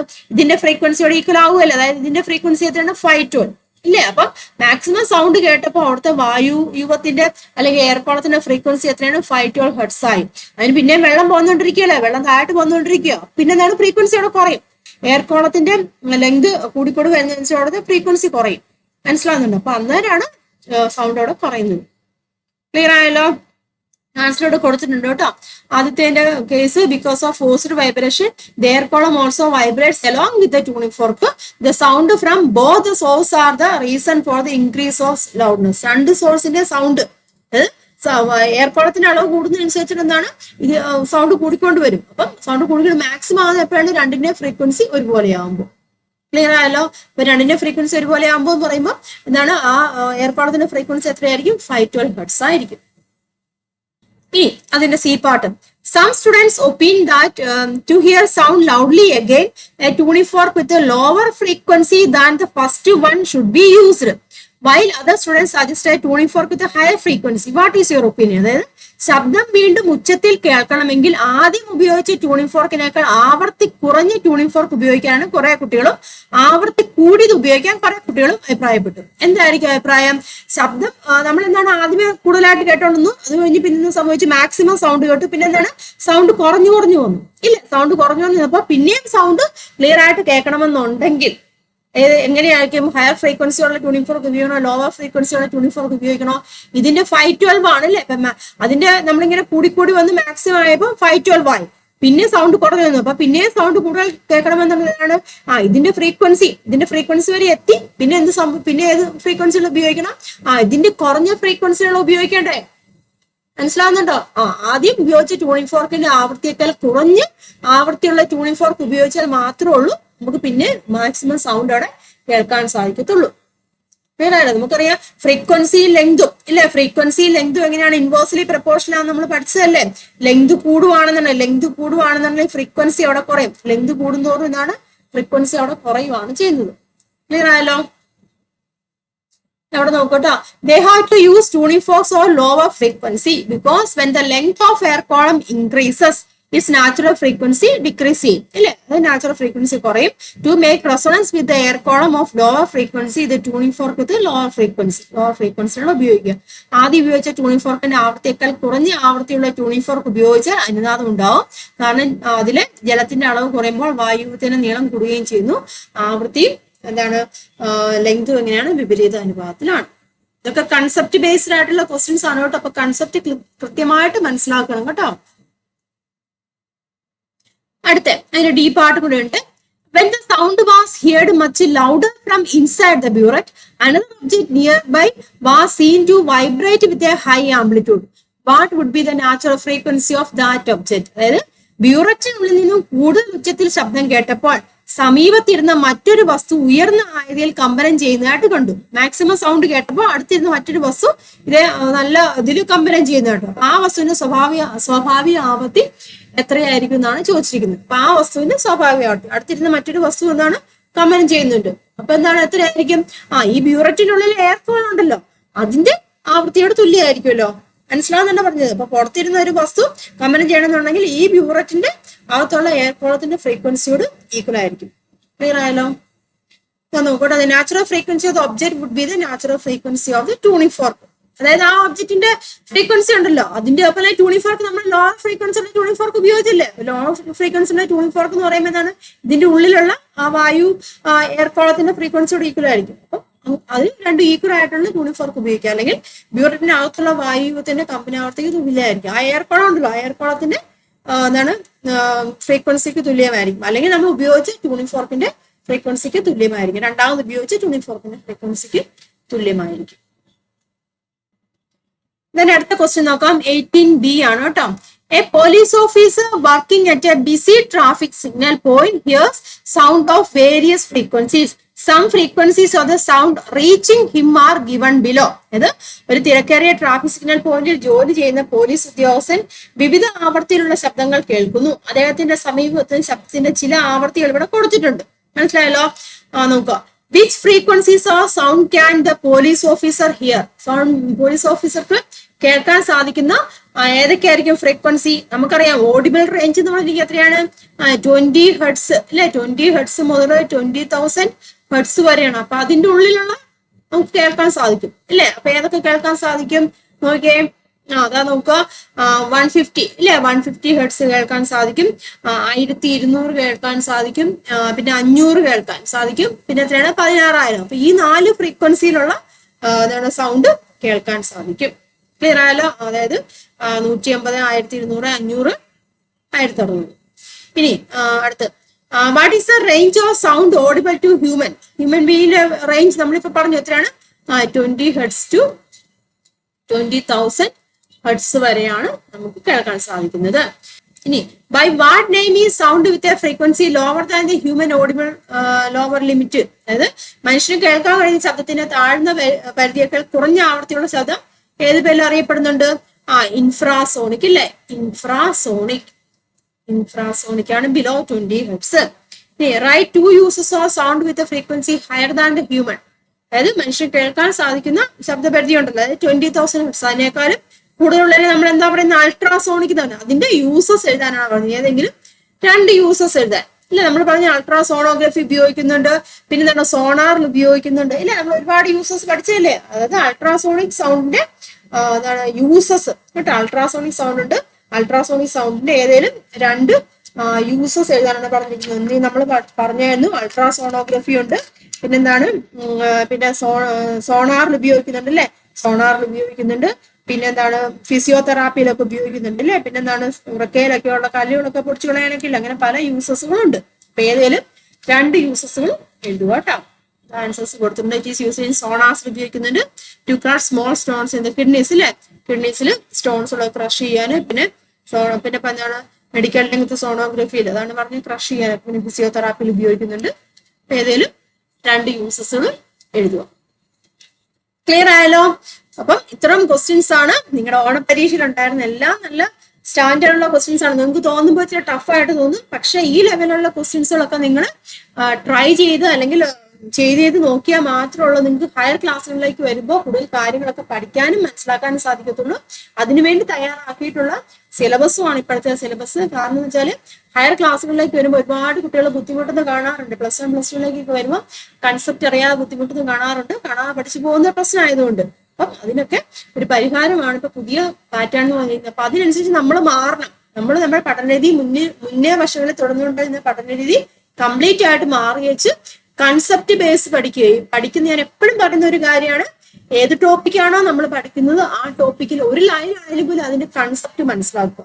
അപ്പൊ അത്തരത്തിലുള്ള ക്വസ്റ്റ്യൻസുകളൊക്കെ ആയിരിക്കും ഇനിയും മുന്നോട്ട് വരാൻ പോകുന്നു. അപ്പൊ അതനുസരിച്ച് നിങ്ങൾ പഠിക്കുക കേട്ടോ.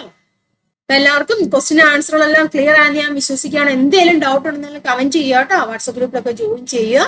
കൂടുതൽ ക്വസ്റ്റ്യൻസുകളൊക്കെ നമുക്ക് ഡിസ്കസ് ചെയ്യാം. നമുക്ക് മറ്റൊരു വീഡിയോയിൽ വീണ്ടും കാണാം. എല്ലാവർക്കും നന്ദി, നമസ്കാരം. താങ്ക്